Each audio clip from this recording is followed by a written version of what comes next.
jina la Bwana wetu Yesu Kristo. Je vous salue au nom de notre Seigneur Jésus-Christ. Tunaweza kusimama kwa usomi wa neno la Mungu. Lèvons-nous pour lire la parole de Dieu. Ndugu atatusomea kitabu cha Zaburi. Nous allons lire un psaume, Sura 119, 119, shahiri 105. verset 105. Psaume 119, verset 105.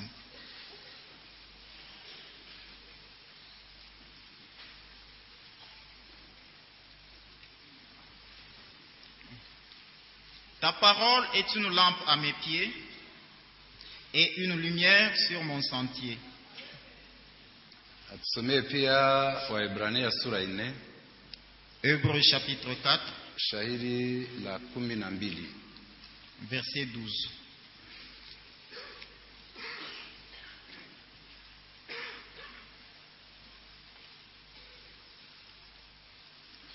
Car la parole de Dieu est vivante et efficace.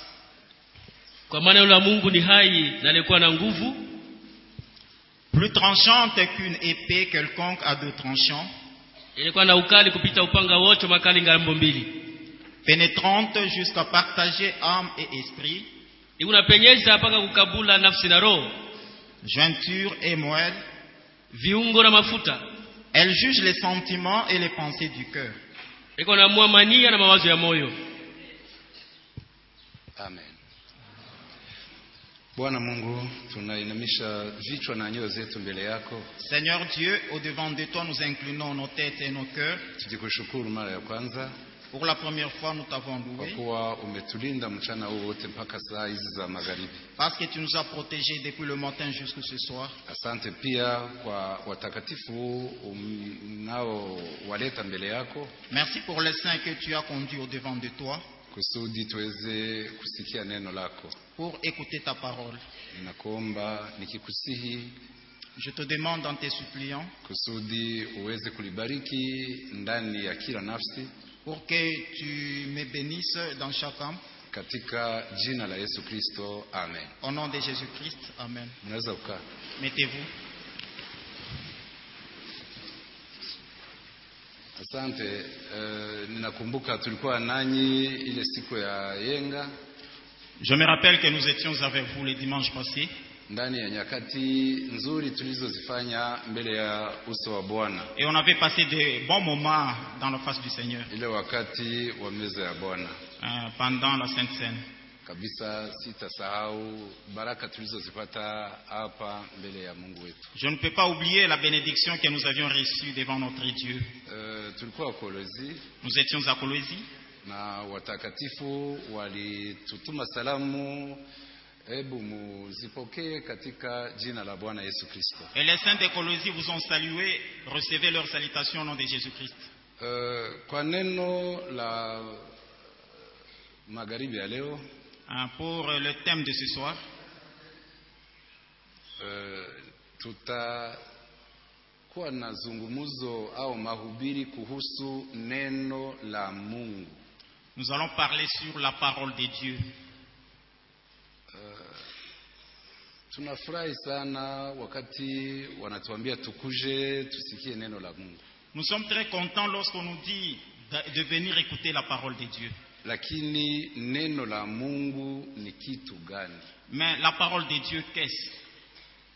Sababu tunapozungumza na watu wa madhehebu, Quand nous parlons avec les dénominationnels, tukiwaambia neno la Mungu wanasema ndio kuko neno la Mungu na kuko Mungu fasi ingine. si nous le disons qu'il y a la parole de Dieu et accepte qu'il y a la parole de Dieu quelque part et Dieu aussi à part, Yale masemi, yale maoni haiko kweli. cela n'est pas juste.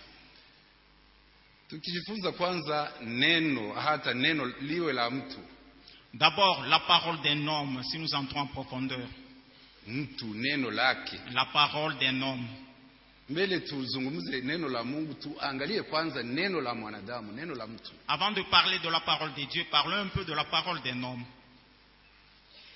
Neno hauwezi itofautisha na mwenye neno na mwenye nalo.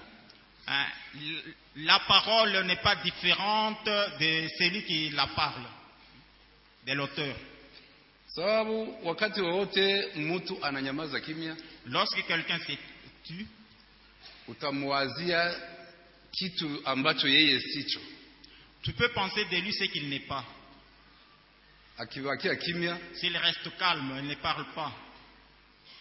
utamupa cheo yenye hana. Tu peux lui donner le titre qui n'est pas le tien. Sababu hautajua yeye ni mtu gani. Et tu ne sauras pas qui est-il. Mais wakati anaposema, Quand il parle, itaonesha yeye ni nani. cela va l'identifier. Sababu kila kazi, Parce que chaque œuvre, kila cheo chaque titre hutambulikana ndani ya masemi. s'identifie dans les paroles. Utaona walimu kwenye watakuwa wanazungumzia, Quand ce sont les professeurs qui parlent entre eux, utajua tu ni walimu.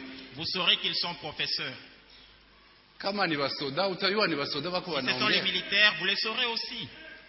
Kama ni wahubiri, utajua vile ni wahubiri. Si ce sont les prédicateurs, vous allez les identifier. Sababu watu wakikaa hata ndani ya basi, Parce que si les gens sont dans un bus, wakinyamaza ni vigumu waelewane. si c'est thèse, c'est difficile qu'ils se comprennent. Lakini wakianza kuzungumza utajua, kumbe nilikuwa nakaa na ndugu na sijui kwamba yeye ni frère en Christ. S'ils commencent maintenant à parler, l'un dira que j'étais avec l'autre, mais je ne savais pas qu'il était un Akinyamaza frère en hautajua Christ. kama ni frère. Mais s'il reste calme là, tu ne sauras pas qu'il est Lakini un frère. ukisikia anasema message, exhortation, S'il parle du prédication, message, de l'exhortation, de la prédication, frère Branham, frère Frank, Ndugu Branham, Ndugu Frank, tamuuliza wewe ni ndugu wa wapi? tu vas lui demander, tu es frère d'où? Unakusanyikia wapi?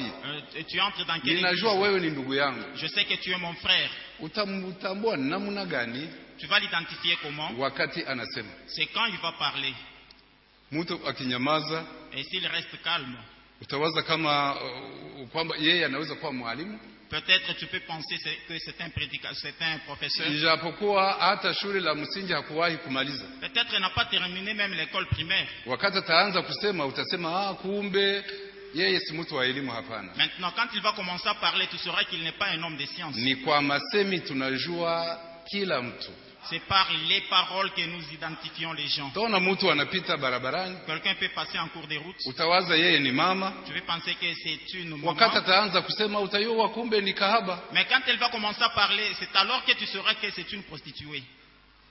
Kwa masemi yetu, Par nos paroles, kila mtu anaonesha hali yake.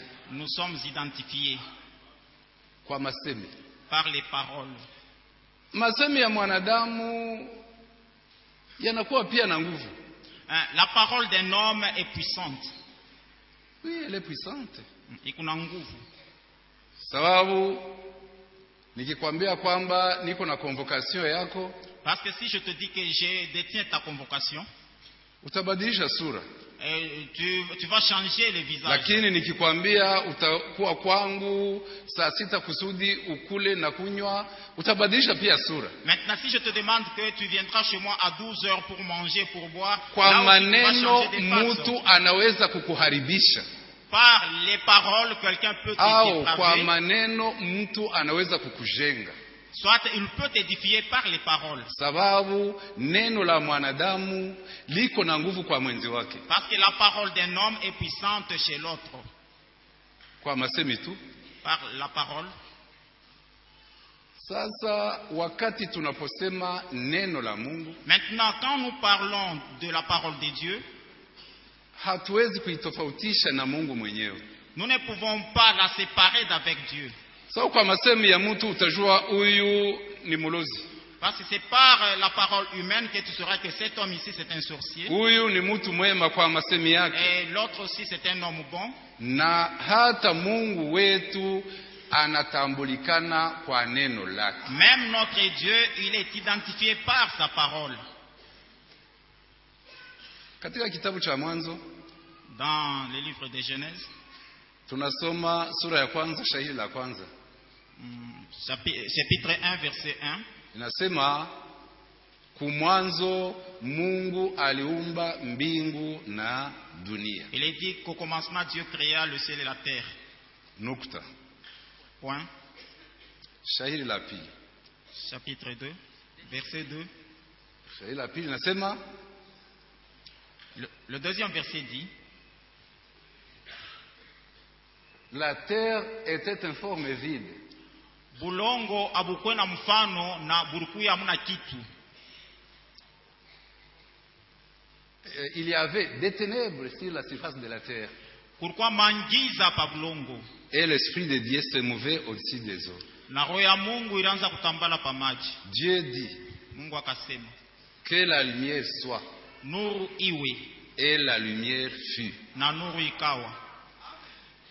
Wandugu wapendwa katika Kristo, Frères bien-aimés en Christ, Mungu hangalisema kule kumwanzo kule.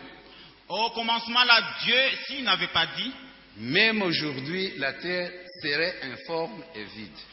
aujourd'hui encore bulongo abupashe kwa Angalibakia kimya ile miaka yote. S'il s'était tu pendant toutes ces années là, Hata leo même aujourd'hui, dunia ingalibakia ukiwa. la terre serait toujours informe et vide. Lakini wakati alianza kusema, Mais quand Dieu a commencé à parler, dunia ikapata umbo, maintenant la terre a eu une forme. ikapata forme, La terre a eu une forme. nuru ikawako, Et il y a eu même la lumière. akatenga nuru na giza. Il a séparé la lumière d'avec Siku les ya pili akaumba. ténèbres. Le deuxième jour, il a créé Siku ya encore. tatu. Le troisième jour de même. Mungu alitangulia kuumba wakati aliumba nuru, Dieu a commencé à créer quand il a créé la lumière.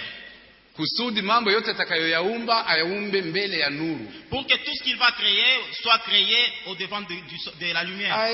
Aumbe ulimwengu, dunia hii. Kwa nini? Il a créé ce monde par quoi? Par sa parole. Kwa neno lake. Neno lake. Sa parole. Ndio hivi Yohana yeye aliandika katika kitabu chake. Voilà pourquoi Jean aussi a écrit dans son épître. Anasema kumwanzo kulikuwa neno. Que disant au commencement était la parole. Neno alikuwa pamoja na Mungu na neno yule alikuwa Mungu. La parole était avec Dieu et la parole était Dieu. Mungu angalibakia bila kusema kitu. Si Dieu n'avait rien dit, na hata leo jusqu'à aujourd'hui, angalikuwa mkaaji mwenyewe bila mtu bila kitu. il serait seul, sans rien, sans un homme. Nguvu ya Mungu inaonekana ndani ya neno lake. La puissance de Dieu se manifeste dans sa parole. Wakati anasema, Et quand il parle,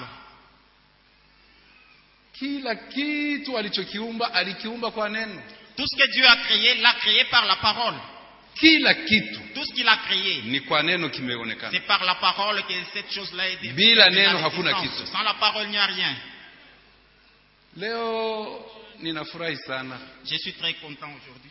sababu lile neno lililoumba Parce que la parole qui avait créé ile wakati wa zamani pendant les anciens temps, ndilo neno tunaloamini. c'est la même parole que nous avons cru. Tumetoka ndani ya madhehebu sababu ya neno. Nous sommes sortis des dénominations à cause de la parole. Tumekuja hapa sababu ya Et neno. nous sommes ici à cause de la parole. Tutaenda mbinguni sababu ya neno. Nous irons au ciel grâce à la parole. Ni neno tu. C'est seulement la parole.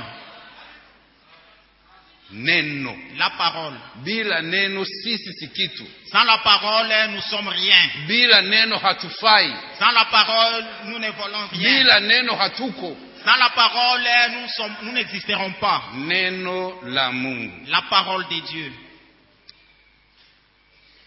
Naona katika kitabu cha Yohane sura 4, Dans Jean chapitre 4, yule Msamaria mke la Samaritaine, wakati aliona Bwana Yesu kule kwenye kisima, quand il avait vu Jésus au puits, aliwaza yeye ni Muyuda tu sawa wa Yuda wengine. elle pensait qu'il était juif comme tous les autres juifs. Bwana Yesu alitangulia kuzungumza naye. Et Jésus-Christ a parlé avec la femme samaritaine. Sababu hata Bwana wetu akisimama hivi Parce que notre Seigneur, s'il se tient comme ça, atakuwa mwanaume sawa wao wafrere tu. il sera un homme comme les restes des hommes. Hauwezi kumtambua kama hasemi, hautamtambua. Tu ne peux pas le reconnaître s'il ne parle pas. Ndio maana wakati Yuda aliweza kumsaliti, Voilà pourquoi quand Judas l'a livré, alikuwa amekwisha kupokea pesa. il avait déjà reçu l'argent.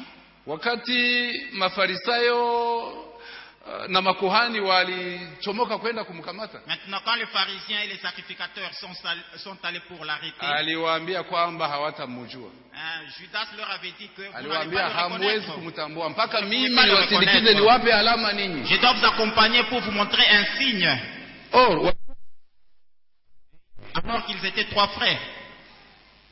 anasema mpaka niwape alama. Il a dit, je vais vous donner un signe pour que vous puissiez le Sababu reconnaître.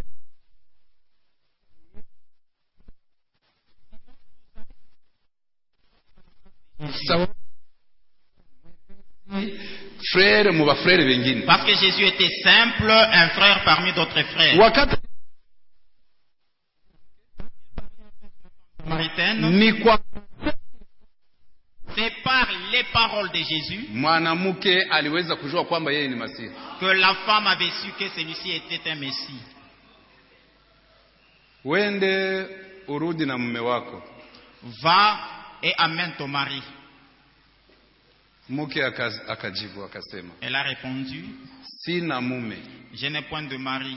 Bwana Yesu akamwambia akasema, Jésus lui a dit que, ndiyo, c'est vrai, unasema kweli. tu as dit vrai. Sababu uliishi na wanaume 5, Parce que tu avais 5 maris, na yule ambaye umemwacha nyumbani si mume wako. et celui que tu as laissé à la maison n'est pas ton mari. Mwanamke akasema, La femme se dit, Bwana, Seigneur, Rabi, Seigneur, ninajua wewe ni nabii. je sais que tu es un prophète. Baba bakuu walituambia Nos utakuja ancêtres nabii, nous avaient dit qu'un prophète na viendrait. wakati atakuja atatuambia siri, atasema siri za mioyo ya watu. Quand il viendra, il parlera les secrets qui se trouvent dans le cœur des hommes. Yesu akasema, Jésus a dit, ni mimi munaye zungumza naye. c'est moi avec qui tu parles. C'est par la parole de Jésus que la femme l'avait reconnu. Ni kwa maneno ya Yesu ndio yule mwanamke alimtambuaka. Bwana Yesu hakufanya muujiza ingine pale Jésus n'avait pas fait un autre miracle, isipokuwa kumwambia siri ya maisha yake. si ce n'est de lui révéler le secret de son Wakati tu cœur. alisema siri ya maisha yake, Quand il a révélé le secret de son cœur, mwanamke aliyekuwa na maisha mabaya la femme d'une akajua mauvaise vie kama anazungumza na Masia. a reconnu qu'elle parlait avec Ni le neno, kwa neno ndipo tunatambua Mungu. C'est par la parole que nous reconnaissons Dieu. Tulikuwa tumetawanyika ndani ya madhehebu mbalimbali. Nous étions errants dans différentes dénominations. Kule ndani ya madhehebu kwenye tulikuwa, Là où nous étions dans les dénominations, neno lilitufuata mpaka kule. la parole nous a suivis même là-bas. Wakati tulisikia neno, Et quand nous avions entendu la parole, ndipo tulifahamu kwamba tulikuwa tumepotea. c'est alors que nous avions reconnu que nous étions perdus. Kama hausikii kweli. Si tu n'écoutes, tu n'entends pas, tu La n'entends pas. foi vient de ce qu'on entend. Imani kunakuya nikuile tunashikia. Wakati unasikia neno la Mungu. Et lorsque tu entends la parole de Dieu, Walikuwa wamekesha usiku yote bila kukamata hata samaki. il veillait toute la nuit sans attraper aucun poisson. Wakati Bwana Yesu alipita pale pwani, Mais quand Jésus passait par là, aliwauliza, wana muna samaki? il leur a demandé s'ils avaient des poissons. Wengine walimjibu kwamba wamekesha usiku yote bila kupata samaki. Les uns lui ont répondu que nous avons veillé toute la nuit sans attraper aucun poisson. Alisema. Il a parlé. Yesu hakukamata kasi ya kusema aanze kuingia baharini, hapana. Alisema. Jésus a parlé. Tupa nyavu zenu kuume. Jette vos filets à droite. Tupa nyavu zenu kuumeni. Jetez vos filets à droite. Petro alijibu akasema, Pierre lui a répondu tumekesha. que nous avons veillé.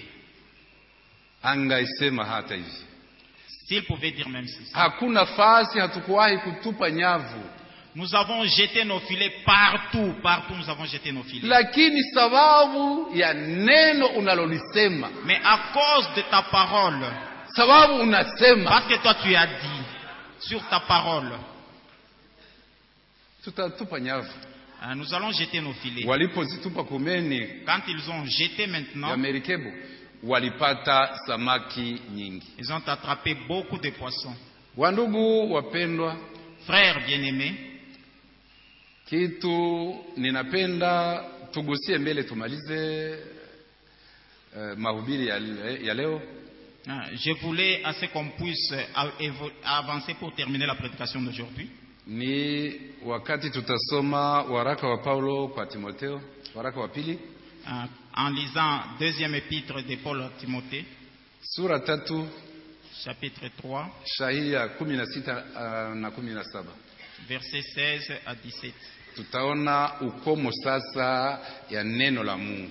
Nous allons voir maintenant la profondeur de la parole de Dieu. Le but de la parole de Dieu. Sawa, wakati neno la Mungu linapohubiriwa, lorsque la parole de Dieu est prêchée, hapa mimbarani nafasi yote kwenye neno la Mungu linahubiriwa, ici à la chair et partout la parole de Dieu est prêchée. Linakuwa na vitu vine. La parole de Dieu a 4 objectifs ambavyo linapenda wewe na mimi tuelewe. Ce sont les objectifs là que je voulais, c'est que nous puissions les comprendre. Ndugu atusomee. Toute écriture est inspirée de Dieu et utile pour enseigner, pour convaincre, pour corriger, pour instruire dans la justice, afin qu'un homme de Dieu. Ni mambo mane tumesema. Nous avons parlé de 4 choses. Wandugu wapendwa, frères bien-aimés, wakati neno la Mungu linapohubiriwa, lorsque la parole de Dieu est prêchée, linasindikizwa au lina ukomo mara 4. Cette parole a 4 objectifs. L'apôtre Paul dit que toute parole inspirée est utile. Mtume Paulo anasema neno yote yenye kusukumwa na Mungu ni ya lazima. Premièrement, mara ya kwanza, pour enseigner, juu ya kufundisha, pour convaincre, juu ya kuhakikisha, pour corriger, juu ya kusahisha ama et kuondosha, pour instruire dans la justice. na juu ya kufundisha katika uwaki. Ni vitu vine. 4 objectifs. Neno la Mungu tulilolihubiriwa, la parole de Dieu que nous sommes prêchés, lina maana mara ya kwanza kwa kutufundisha. Premièrement, cette parole a un objectif de nous enseigner. Sababu tangu shule la msingi, parce que depuis l'école primaire, walikuwa wanatufundisha kwamba kuna nafsi 3 ndani ya Mungu mmoja. On nous a enseigné qu'il y a 3 personnes en Dieu.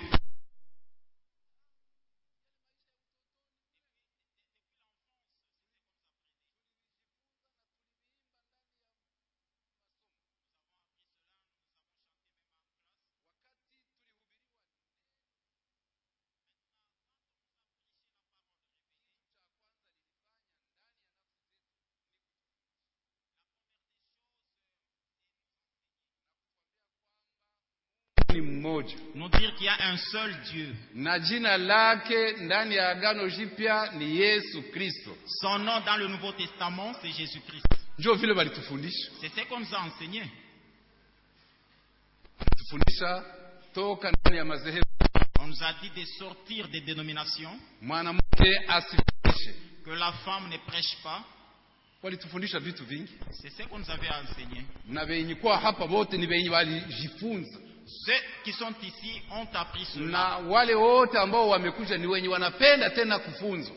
Ceux qui viennent ici aiment encore apprendre. Sababu kitu cha kwanza neno la Mungu linafanya ni kutufundisha. Parce que la première des choses que la parole de Dieu fait, c'est nous enseigner.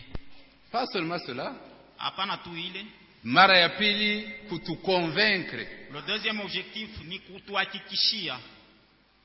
Kwanza, premièrement, makosa.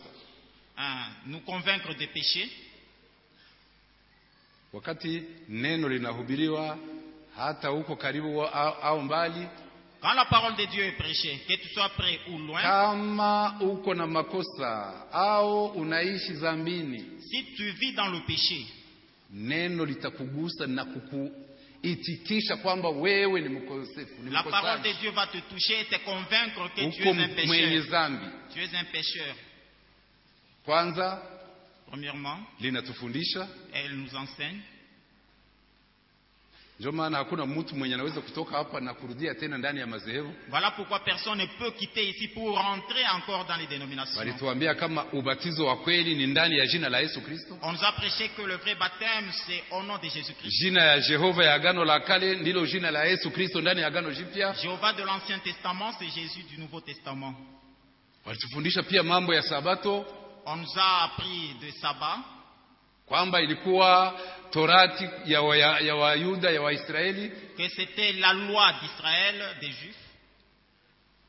Shairi ile ya kushika Sabato inayopatikana katika kitabu cha Kutoka sura 12 shairi ya 8. Ça c'est en Exode chapitre 20 verset 8. Inasema ukumbuke siku ya Sabato na kuitakasa. Dès que souviens-toi du jour de sabbat et sanctifie-le. Chini kunasema Là en bas il est dit awe hata mtoto yako, que ça soit ton enfant, mtu wako, ton travailleur, mke, ta femme, na mumataifa, même chez les nations, kama iko kwenu. si cet homme-là des nations vit chez vous. Ndio vile kuna andiko. C'est comme ça qu'il est écrit. Hawakusema watu wa mataifa watashika siku ya Sabato. On n'a pas dit que les gens des nations doivent observer aussi le Bwana sabbat. Mungu Jehova ndani ya Agano la Kale Mais Jéhovah de l'Ancien Testament, aliruhusu washike na kuheshimia Sabato kama wako ku Israeli. il a ordonné qu'on puisse observer le sabbat si les gens sont en Israël. Ndio maana ninashukuru sana Mungu ambaye alitutumia neno lilofunuliwa kusudi tujifunze. Voilà pourquoi je remercie Dieu qui nous a envoyé la parole révélée pour que nous puissions apprendre, Pia tukue convaincus. afin que nous soyons convaincus. Ni kusema hapa kwenye tuko tunakuwa convaincus na message. C'est-à-dire ici où nous sommes convaincus du message. Hayo kusema kisha miaka fulani utaenda pas mudhehebu non. Après quelques années, tu vas rentrer encore dans les dénominations. Contrat Non. ambayo tumesinye na Mungu aliyetuita Le contrat que nous avons signé avec Dieu qui ni nous a appelés, indéterminé. c'est un contrat indéterminé. Tutaishi ndani ya kanisa Et nous allons vivre dans l'église mpaka siku ya kurudi kwa Bwana, jusqu'au retour du Seigneur. sababu tuko convaincus. Parce que nous sommes convaincus. La parole nous enseigne, Neno kunetufundisha elle nous convainc, na iko netuhakikishia, elle nous corrige, iko netusaisha ama kutunyolosha, kutunyorosha kabisa, kutusahihisha. iko netunyolosha. Kama mtu anafika kwa kiwango ambacho wanasema mtu ni muiwai, mtu wa kujua kila kitu. Un connaisseur, Je sais, je connais, un connaisseur, mtu mwenye kujua, je le savais. mimi jua, mwenye Kama kujua yote. kunakuwa Mkristo anayeishi maisha yale, Maintenant, s'il y a un chrétien qui vit de cette vie-là, hawezi kutakasika ce hata siku moja. chrétien-là ne peut jamais être Sababu kazi ya sanctifié. neno la Mungu ni kutukorije. Parce que l'objectif de la parole de Dieu, c'est de nous Kila corriger. wakati muhuduma anasimama mimbarani, Chaque fois qu'un prédicateur se wakati tient devant- analeta derrière la neno, chair, quand il apporte la parole, ni kusudi tuelewe mambo yale ambayo tulikuwa hatuyajua, c'est pour que nous puissions connaître ce que nous ne connaissions pas, pia tukue convaincu. que nous soyons aussi convaincus. Tatu, Troisièmement, itusahihishe pia, que nous soyons corrigés, tusiwakie ndani ya yale maisha ya kale, yale maisha maovu. pour que nous ne restions pas dans l'ancienne vie, la vie du péché. Neno la Mungu wakati linakusahihisha, Quand la parole de Dieu te Ndiyo. redresse, tu acceptes seulement. wakati wanatufundisha unasema kumbe ni hivi, Quand on nous enseigne, tu diras, ah, c'est comme ça ici. ndio hivi tunasonga mbele Hein, voilà pourquoi nous nous siku kwa avançons siku na tunakuwa du jour au convaincus. lendemain et nous sommes devenus maintenant convaincus. Quatrièmement, Kiaine, c'est pour nous instruire dans la justice. ni njia ya kutufundisha katika uwaki.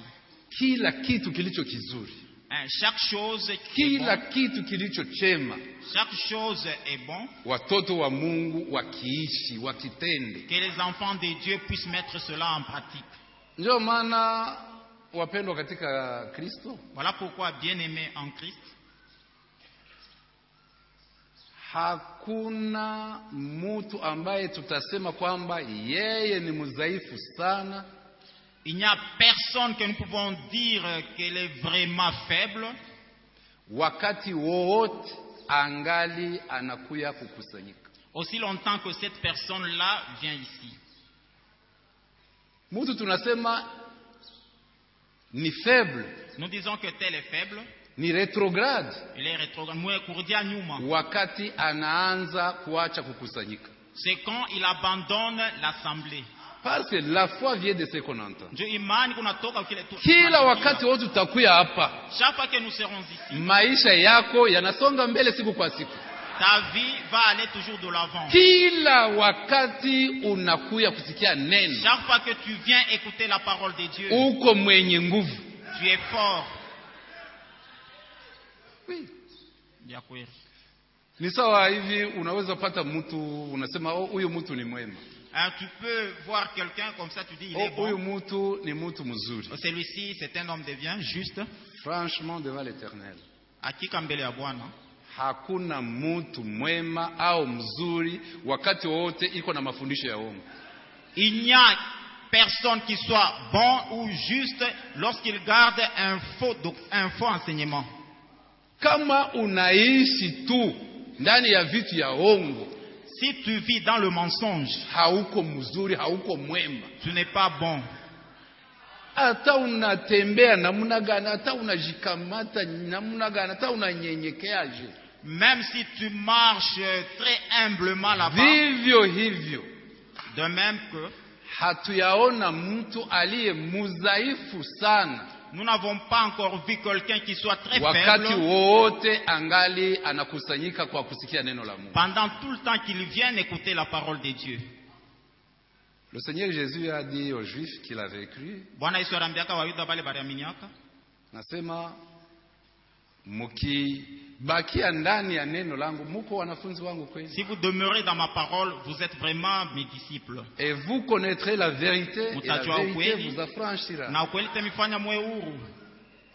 Wakati wote munaitika munaamini la vérité, Pendant tout le temps que vous acceptez la vérité, wakati munasikiliza vérité, quand vous écoutez la vérité, cette vérité vous affranchira. et ukweli temifanya mwe huru. Maneno tulikuwa tunazungumza C'est que nous parlions. ni kuhusu neno la Mungu. C'est concernant la parole de Dieu. Wakati wote tunasikia neno la Mungu, Pendant tout le temps que nous écoutons la parole de Dieu, maisha yetu yatabadilika.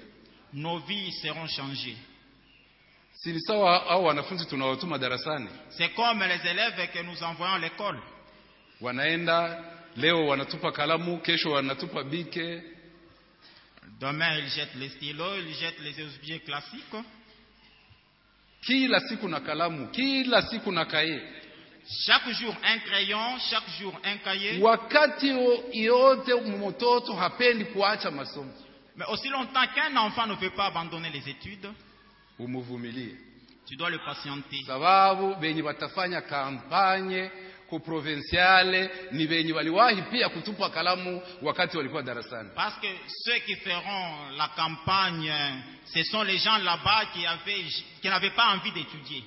Zamani Dans les anciens temps. yale maisha ya utoto, La ville là d'enfance. kadiri anatupa kalamu, kesho yake anarudia ku masomo, Aujourd'hui, il refuse d'aller à l'école. Demain, il part pour l'école. atasema Kifaransa, Il va parler atasema français, il Kiingereza, va parler l'anglais. atazungumza na watu wakubwa, Il va parler avec des grands. atakuwa mheshimiwa kesho. Et il sera aussi honorable. Wakati mutakubali kukaa hivi viti Quand vous allez accepter de rester là où vous êtes na kutega masikio kwa neno la Mungu, et prêter oreille à la parole de Dieu, ninaamini mbele ya Bwana Yesu Kristo je crois que devant le Seigneur Jésus-Christ, maisha ya walio wadhaifu yatabadilika sharti, la vie des faibles changera na tutakuwa na nguvu. et nous aurons tous la force. Sababu Petro aliyemkana Bwana Yesu jana Parce que Pierre, qui a renié Jésus-Christ hier, ndiye anabatiza kesho yake. c'est celui qui est baptisé demain. Kitu kizuri, uendelee kuwa mwanafunzi, La meilleure des choses, tu dois être toujours mambo élève. yatabadilika kuwa mazuri siku kwa siku, Et un jour, les problèmes changeraient. na Mungu awabariki. Que Dieu vous bénisse.